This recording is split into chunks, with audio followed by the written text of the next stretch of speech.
국회 분위기를 좀 더 추가적으로 알아보겠습니다. 민주당 안에서도 탈당 기자회견 마치고 이렇게 바로 귀국길에 오른 송 전 대표 대응을 놓고 평가가 엇갈리고 있는 가운데 돈봉투 의혹 검찰 수사 선상에 오른 윤관석 또 이성만 의원도 거취를 결단해야 한다는 목소리가 나오고 있습니다. 여당은 송 전 대표 탈당을 임시 탈당이라고 깎아내리고 돈봉투 의혹은 집단 범죄라며 총공세를 이어가고 있습니다.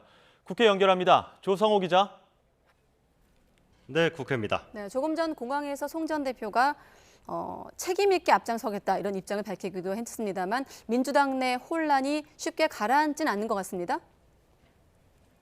네, 앞서 앵커께서 말씀하신 것처럼 민주당 내에서는 송영길 전 대표가 파리 현지에서 진행한 탈당 기자회견을 두고도 평가가 엇갈리고 있는 상황입니다.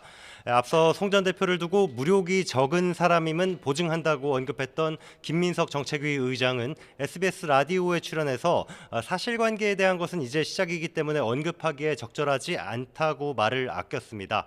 그러면서도 송 전 대표의 탈당 결심에 대해서는 쉽지 않은 결정이다, 무겁게 본다 이렇게 평가를 내렸는데요. 들어보시죠. 어떤 책임이 있던 사람으로서 탈당해서 증명을 하고 본인으로서는 최선을 다해서 돌아오겠다라는 태도를 취한 것은 본인이 가져왔던 데 대한 일관성이 있는 것이다 이렇게 보는 것이죠. 반면에 비주류인 이상민 의원은 CBS 라디오에서 송 전 대표가 돈봉투 의혹을 모르는 일이라고 한 것에 납득을 잘 못하겠다고 했습니다.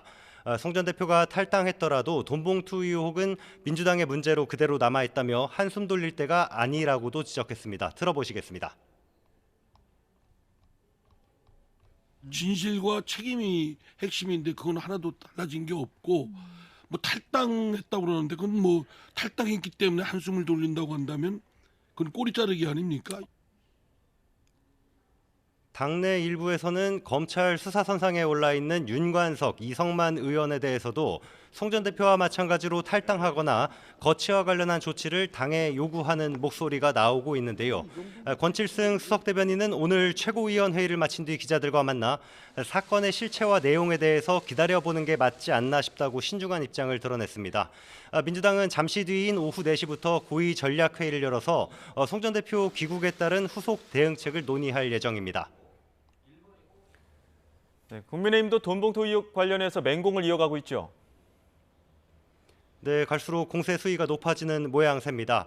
국민의힘 김기현 대표는 최고위원회의에서 송 전 대표 기자회견에 대해 핵심은 외면하고 감성에만 호소한 파리 심파극이라고 깎아내렸습니다. 민주당의 심각한 도덕 불감증을 다시 한번 확인하는 계기가 됐다고 목소리를 높였는데요. 송 전 대표의 탈당에 대해서도 이른바 검수완박법 처리 때 민영배 의원 탈당에 빗대면서 이렇게 비판했습니다. 들어보시겠습니다. 위장 탈당이 습관화된 민주당에서 송 전 대표의 임시 탈당은 책임을 지는 자세가 전혀 아닙니다.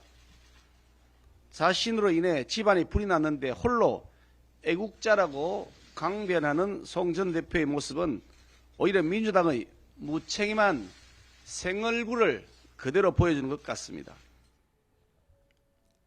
김 대표는 민주당을 향해서도 윤관석, 이성만 의원에 대한 수사를 자진 의뢰하는 것은 물론 거론된 의원들에게 진실을 밝히라고 촉구하는 가시적 조치를 반드시 취해야 할 거라고 압박했습니다. 윤재옥 원내대표도 송 전 대표가 자신은 전혀 몰랐다고 주장하는 것은 녹취록에 비춰볼 때 손바닥으로 하늘을 가리는 것이고 국민 분노를 더 부추기고 있는 것이라고 지적했습니다. 특히 이 사건은 국회의원 한둘의 개인 일탈이 아니라 수십 명이 연루된 집단 범죄라며 한두 사람 탈당으로 해결될 게 아니라 검찰의 사법적 판단을 기다려야 한다고 강조했습니다. 지금까지 국회에서 YTN 조성호입니다.